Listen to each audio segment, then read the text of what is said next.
देखिए ये इनका मकान भी, ये देखिए इसी तरीके से आगे लगहामा हम जा रहे हैं, वहाँ भी ऐसे हालात है, या गरकूट में भी जो हमें बताया गया, हम देख रहे हैं। मैंने इससे पहले भी कहा कि हमें अल्लाह ताला इस मुश्किलात से बाहर निकाल, हम दुआ करते हैं सारे कि इन मुश्किलात से, इस आजमाइश से हमें अल्लाह ताला बाहर निकाले और अमन हो, इसके लिए हम कोशिश कर रहे हैं। बाकी हम इस वक्त पूरे लोग जो है अवामुन्नास, हम एकजुट है इन हालातों का मुकाबला करने के लिए। उड़ी में हम इस वक्त मौजूद हैं जहां पे पिछले 4 दिनों से काफ़ी पेचीदा हालात जो है वो बने हैं सरहदी इलाके उड़ी में, और इस वक्त भी लोग यहां से पलायन कर रहे हैं। उड़ी में लोगों का मानना है पहली बार अटैक हुआ जिसमें उड़ी से भी लोग अब पलायन करने पे मजबूर हो गए। इरफान हाफिज लोन यहाँ पे पहुंचे, इनका मानना है कि आवाम के साथ इस बार खड़ा रहना, इस वक्त खड़े रहने की ज़रूरत है, और ये भी उन लोगों के पास पहुंचे। बहुत शुक्रिया उबैद भाई, हम यही कहेंगे। ये देखिए आप दाएं बाएं, ये देखिए आप, जैसे सारे लोग मायूस है यहाँ पर, जिनसे भी बात होती है मायूस है, लेकिन हम यही इनसे अपील करेंगे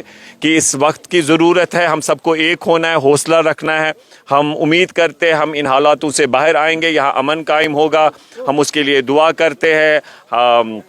हमारे लोग जो इसमें लगे हुए हैं कि यहाँ पर अमन हो, और हम यही चाहेंगे कि बहुत दुख होता है जब अभी आपने बात की यहाँ उड़ी में, कई जगहों पर हम गए, अभी भांडी में हमने देखा किस तरीके से नुकसान है, आगे हम लगामा भी जा रहे हैं, तो हमने देखा कि लोग मायूस है, डरे हुए हैं, और कुछ लोग, मेरी बहनें मेरे साथी थे, ये बाकी लोग भी मेरे साथ थे, मैंने देखा कि वहाँ पर कुछ बहनें, जब हमने उनसे कहा कि वो भी दुआ करे और हौसला रखे, तो वो जज्बाती हो गए, रो पड़े।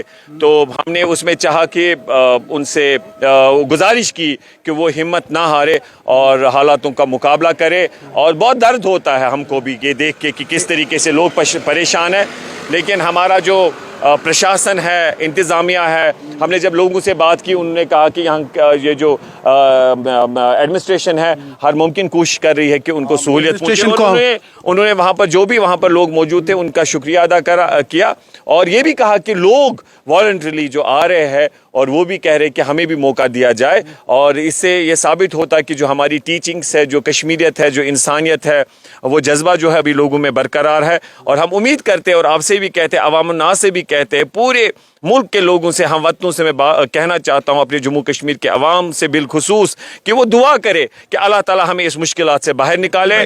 कल यहाँ पे lieutenant governor LG Manoj Sinha भी पहुंचे, आर्मी के साथ भी उन्होंने बात की, उनका मॉरल भी उन्होंने बूस्ट किया, आम लोगों से भी बात की। काफ़ी लोगों को नुकसान हुआ, बॉर्डर्स पे काफ़ी ज़्यादा शेलिंग हो गई, कल तक लोग अपने घरों में रह रहे थे, अब मजबूर हो गए शेल्टर हाउसेज में रहने के लिए। इरफान भाई, इस वक्त क्या करना चाहिए पहले लोगों के लिए?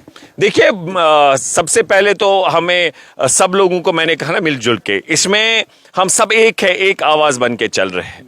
इंतज़ामिया अवामुन्नास मिल के कोशिश कर रहे हैं। जैसे बारामूला के लोगों ने, आपने देखा किस तरीके से वो कह रहे थे, आओ हमें मेहमान नवाजी का मौका दीजिए। बिल्कुल बिल्कुल, एडमिनिस्ट्रेशन का कोऑपरेशन करना चाहिए, हौसला रखना चाहिए, और मायूस नहीं होना चाहिए। इंशाल्लाह अल्लाह ताला पे आप यकीन रखें, इंशाल्लाह अल्लाह ताला हमें इस मुश्किलात से बाहर निकाले। लोगों का कहना था बंकर उतने स्ट्रांग नहीं बने, या बंकर उस तरह से नहीं बने जहाँ पे लोग जो है रहते 10-10, 20-20 लोग आते, वहाँ पे लोगों की कमी है। ऐसे बिल्कुल, अगर ऐसी बात है, जी मनोज सिन्हा ने कल भी कहा कि उसके ऊपर काम किया जाए। बिल्कुल, अगर ऐसी बात है जो आप हमारे बता रहे हैं, हम चाहेंगे कि उसमें जो लोग at the helm of affairs है उसे तुरंत देखे और उसको रिड्रेस करे। शुक्रिया। मेडिकल के हवाले से जो लोग जख्मी हुए हैं उनकी फैसिलिटी, हमने देखा कि हमारे एलजी साहब भी आए, हमने देखा हमारे कंसर्न मिनिस्टर साहिबा सकीना युतू जी, जावेदार साहब, यहाँ उमर अब्दुल्ला साहब जम्मू चले गए हॉस्पिटल में, वहाँ पर जो भी बीमार लोग हैं उनका इंक्वायर करने के लिए।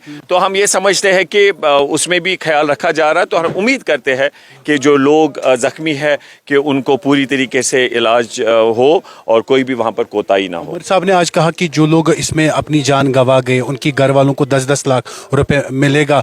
हम तो बहरहाल जान वापस नहीं ला सकते, मगर कॉम्पनसेशन इस लॉस का कोई है नहीं, कोई इस चीज़ का अब सबस्टिट्यूट नहीं है कॉम्पनसेशन। लेकिन घर वालों को, जो कमाई वाला या कोई चला गया और या कोई भी अगर गया इन हालातों का शिकार बना, तो सरकार अगर ये कह रही है, मैं समझता हूँ कि तुरंत करना चाहिए। काफ़ी लोग जो अपना माल मवेशी से घर परिवार चलाते थे, अब वो बेरोजगार हो गए, दुकानें भी बंद हो गई, वो भी बेरोजगार हो गए, उनकी फैमिली के ऊपर भी असर। चाहते हैं कि हालातों में सुधार होगा, उम्मीद करते हैं कि हम इस मुश्किलात से बाहर आए, और हमें उम्मीद है कि जिन लोगों को नुकसान हुआ है वो देखा जाएगा और اور ان کو انصاف ہوگا، اور سرکار کی ایک ویلفیئر اسٹیٹ میں ذمہ داری بنتی ہے کہ وہ ان کا خیال رکھے گی، ان کو ریہیبلیٹیٹ کرے گی، اور اس کے ساتھ ساتھ ان کے مکان جو ہے اثر نو ان کو تعمیر کرے گی. اور مجھے پوری امید ہے کہ ان کو کوئی یہ جو اس میں نقصان میں چلے گئے ہیں ان کو اکیلا نہیں سمجھنا چاہیے. سرکار بھی اور عوام الناس بھی. لوگ جہاں پہ LOC کے ساتھ لوگ رہتے ہیں، اور یہ آپ دیکھیے تباہی کے منظر جہاں پہ عام لوگ دیکھا ابھی بھانڈی کے اس سائڈ میں، ابھی آپ دیکھیے یہ ان کا مکان بھی،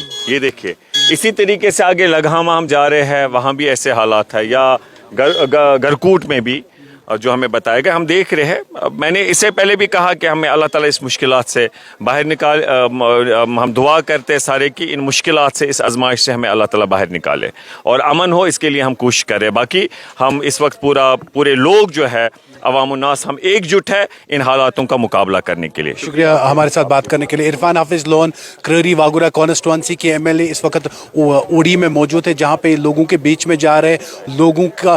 اس وقت عرفان حافظ لون کا یہ کہنا ہے کہ ہمیں اپنی عوام کے ساتھ رہنا ہے، شانہ بشانہ ان کے ساتھ کھڑے رہنے اس دکھ کی گھڑی میں، جہاں پہ لوگوں نے جو ہے اپنی پراپرٹیز کو کھویا یا لوگ کافی زیادہ خوف ہراس میں ہیں. عرفان حافظ لون کا کہنا ہے اس وقت عوام ایک جٹ ہے، ایک ساتھ رہے، ایک دوسرے کا سپورٹ کرے، ایک دوسرے کی ہیلپ کرے تو ہم اس مشکل کی گھڑی سے بھی نکل سکتے ہیں. کیمرہ مین اشفاق کے ساتھ عباد ملک، علی ٹائمز.